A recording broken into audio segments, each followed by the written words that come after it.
السلام علیکم، آپ دیکھ رہے ہیں مبشر لقمان یوٹیوب چینل. میرا نام مبشر لقمان ہے. لاہور میں اور پاکستان میں ایک بڑی میجر ڈیولپنگ سٹوری ہے، اور وہ یہ ہے کہ علامہ سید خادم حسین رضوی صاحب کے صاحبزادے جناب مولانا سعد حسین رضوی صاحب کو پولیس نے ابھی تھوڑی دیر پہلے گرفتار کر لیا. ایکچولی خانے وال میں گرفتار کیا، اور جب اپنی گاڑی میں جا رہے تھے کہیں پہ تو ان کو ٹریفک کے سگنل پہ روک کر ان کو گرفتار کیا گیا.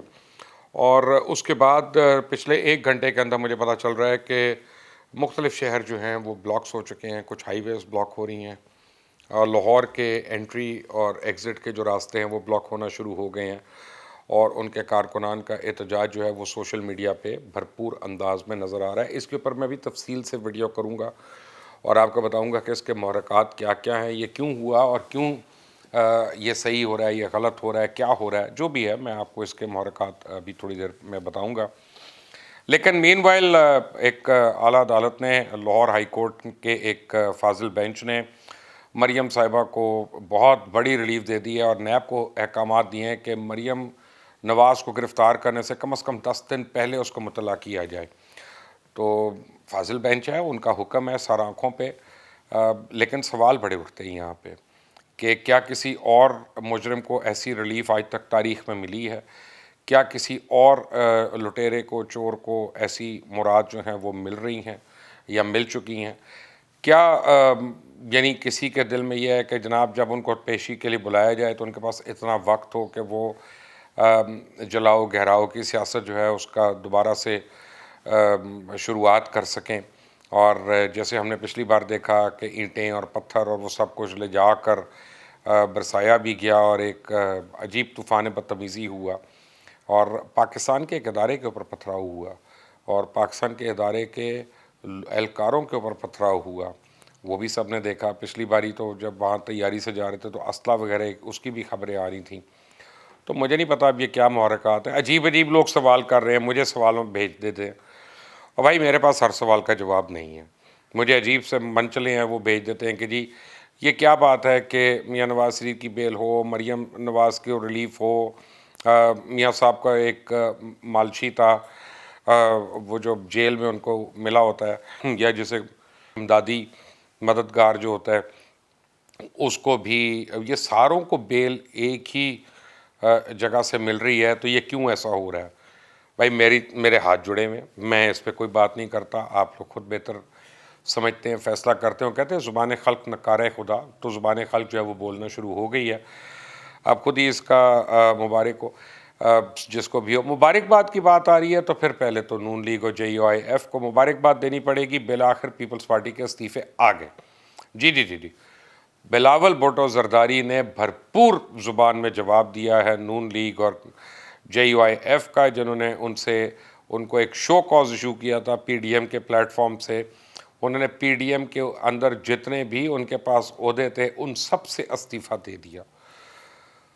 تو میرا خیال ہے کہ PDM میں شامل جتنی جماعتیں ہیں ان کو پتہ چل گیا کہ ان کی کیا حیثیت ہے یا ان کی کتنی سیاسی سوجھ بوجھ ہے اور دوستی ہے. جو بات ہر صحافی اور دانشور کتنے عرصے سے کہہ رہا تھا کہ واچ آؤٹ یہ ہونے والا ہے، ان کو نہیں سمجھ آ رہی تھی، وہ اس کے ڈینائل موڈ میں تھے. بلاول نے آج وہ سب کو خاموش کرا دیا. استعفے تو آ گئے. تو اب دیکھنا یہ ہے کہ کیا نون لیگ اور JUIF جو ہے وہ باقی اپنے استعفے دیتی ہے اسمبلی سے اور سینٹ سے، جو انہوں نے وعدہ کیا ہوا تھا. تو میرا نہیں خیال کہ وہ استعفے آئیں گے. اب وہ کھیل ہو رہا تھا and somebody has called the bluff. وہ کہتے ہیں نا کہ گول سامنے پڑا تھا اور اس کے اوپر جا کے اب فائنل وہ پلیئر جا رہا تھا ڈی کے اندر تھا اور وہ گول کرنے لگا، کسی نے اٹھا کے گول پوسٹ کو ادھر کر دیا. تو یہی زرداری صاحب نے PDM کی باقی قیادت کے ساتھ کیا، اور اب PDM سے بلاول صاحب نے استعفے دے دیے. اچھی خبریں یہ ہیں کہ اس مہینے بھی $2.7 بلین جو ہے وہ ریمیٹنسز آئی ہیں باہر سے. فارن ایکسچینج میں بڑا اضافہ ہوا اور زر مبادلہ جو ہے وہ بڑھ رہا ہے، اور اس کی وجہ سے ڈالر بتدریج اب سٹیبل ہے، اور انشاءاللہ امید تو ہے کہ وہ نیچے بھی آئے گا. پاؤنڈ بھی مجھے پتا چلا ہے کہ تھوڑا سا نیچے آیا ہے. یورو قابو میں ہوا ہے، ٹھیک ہے نیچے نہیں آیا لیکن قابو میں ضرور ہوا ہے. اب ان ساری باتوں سے جب اس کا تجزیہ کیا میں نے کہا پتہ کریں کہ ریمیٹنس کہاں سے زیادہ ہوئی ہیں. تو میری ٹیم نے بتایا تقریباً $5.5 بلین جو ہے وہ، میں مور اور لیس آپ کو بتا رہا ہوں، یہ سعودی عربیہ میں مقیم پاکستانیوں سے آیا. $4.7 بلین جو ہے وہ متحدہ عرب امارات کے اندر پاکستانیوں سے آیا۔ تو اگر ان دونوں کو ملا کر آپ دیکھیں ان دونوں ممالک کو کہ $10 بلین وہاں سے اگر آ رہا ہے ہمیں چند مہینے کے اندر، اگر یہ ہمیں اتنی رقم ان دو ممالک سے صرف ملی ہے تو یہ ممالک ہمارے لیے کتنے اہم ہیں۔ ہمیں ان سے ڈائیلاگ اوپن کرنا چاہیے، مزید پاکستانیوں کو وہاں روزگار کے لیے موقع فراہم ہونے چاہیے۔ خاص طور اس میں سعودی عربیہ بڑا اہم ہو سکتا ہے کیونکہ وہاں پہ نیوم سٹی بن رہی ہے، اور نیوم سٹی جو ہے وہ آپ دیکھیں کہ کتنے billions and billions of dollars کا وہ پروجیکٹ ہے۔ 70 لاکھ وہاں پہ مزدور ابھی استعمال ہونے ہیں، تو پاکستان کو اگر اس میں سے 20 سے 25 لاکھ مزدوروں کا بھی کوٹا اگر مل جاتا ہے، یا ہنرمندوں کا، ہمارے ڈرائیورز ہیں، ہمارے کارکن ہیں، ہمارے اسپیشل ہمارے سکلز والے لوگ ہیں، کارپینٹرز ہیں، پلمبرز ہیں، انجینئرز ہیں، مشینسٹ ہیں، یہ سارے لوگ جو ہیں، تو بہت بڑی تعداد میں پاکستانیوں کو بیرون ملک روزگار مل سکتا ہے، اور یہاں پہ ہم اس کا فائدہ اٹھا سکتے ہیں۔ یہ بڑی اچھی خبر ہوگی، لیکن اچھی خبر یہیں پہ ختم نہیں ہوتی۔ رشین فارن منسٹر نے بہت خاص پیغام دیا ہے پاکستان کی گورنمنٹ کو آ کے، ولادیمیر پیوٹن کا، اور انہوں نے باقاعدہ ایک بلینک چیک لکھ کر دے دیا۔ اب رشیا جو ہے وہ دنیا کا ایک بہت بڑا اور طاقتور ملک ہے، اور انٹل ریسنٹلی ایک سپر پاور بھی تھا۔ خیر سپر پاور تو وہ ابھی بھی ہے، لیکن اس دوڑ سے وہ میں شامل نہیں ہے کہ 1 اور 2 کون ہے یا 3 کون ہے، لیکن رشیا کے پاس ہر وہ چیز ہے جو پاکستان کو ضرورت ہو سکتی ہے، اور رشیا نے کھلے الفاظ میں کہا ہے کہ چاہے تم ریفائنریز لگا لو ہمارے سے لے کے، چاہے فیکٹریز لگا لو، چاہے ڈیفینس ایکوپمنٹ لے لو، چاہے تم میزائل ٹیکنالوجی لے لو، ہمارے ایئر کرافٹس لے لو، ہم سے جو مرضی لے لو، یعنی جو تمہیں ہیلپ چاہیے رشیا تمہاری ہیلپ کرنے کو تیار ہے۔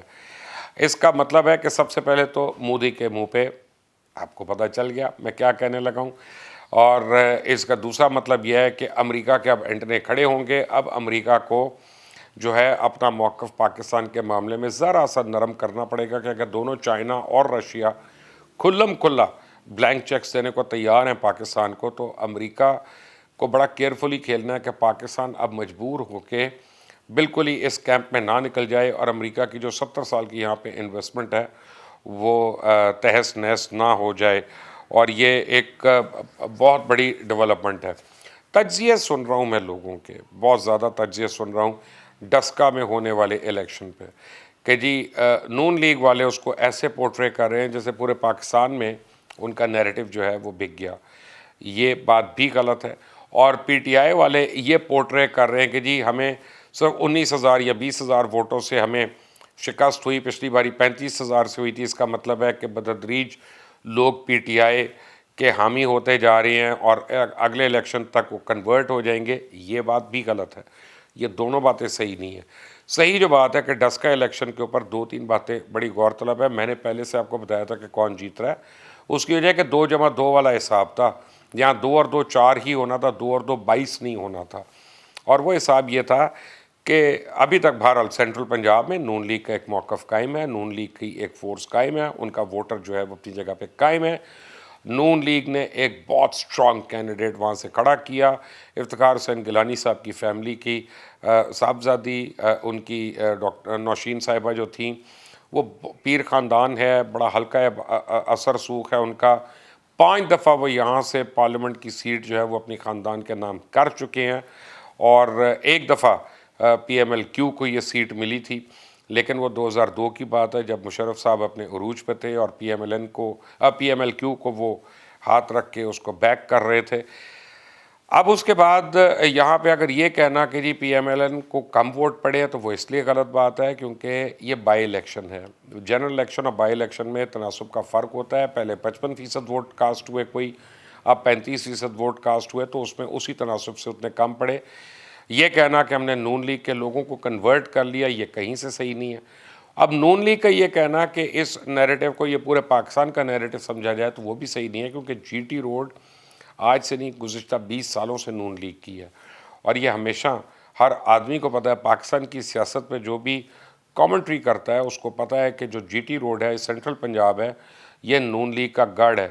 لیکن 2 چیزیں جو پی ٹی آئی کو سمجھنی چاہیے کہ گوجرانوالہ ڈویژن میں چاہے وہ نون لیگ کا گڑھ ہو،